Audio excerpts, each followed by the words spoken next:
So you're working around trees. The City of Edmonton has a public tree bylaw. The key word here is public. The bylaw protects trees on public property from damage. So, if you're doing work near trees that are on public property, you always need to get a public tree permit. To get a permit, you'll need to submit a plan to make sure Edmontonians today and tomorrow can count on the trees and the benefits that they provide. Here's how to determine if you need a permit and what kind of plan you'll need to submit. There are two types of plans that protect trees and two categories of trees that the city protects. Each category of tree has a different size of tree protection zone. Boulevard and open space trees are trees that you see along streets and in maintained park areas. These trees are generally found where the grass is maintained and are often more spread out from one another. Natural stands are trees and shrubs found in unmaintained natural and naturalized areas. They are often naturally occurring and closer together.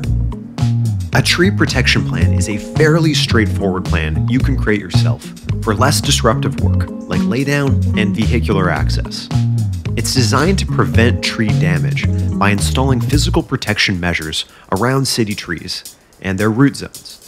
Roadways, driveways, sidewalks, and maintained trails already act as anti-compaction measures, so you won't need to install tree protection measures directly on a driveway or sidewalk, for example. You may still need a tree protection plan to protect other root areas not covered by this infrastructure. If you're doing more heavy-duty work involving excavation or grade changes near trees, you'll need a tree preservation plan. These need to be drafted and signed off by an expert. A tree preservation plan includes the physical protection measures of a tree protection plan, plus additional measures to mitigate the damage and stress of below-ground work, including actions to promote tree health before, during, and after the work activities.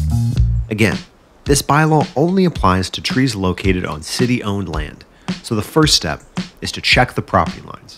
If you are unsure if a tree is located on city property, you can use the trees and vegetation maps in Open Data Portal, or request a curb-to-property measurement through 311.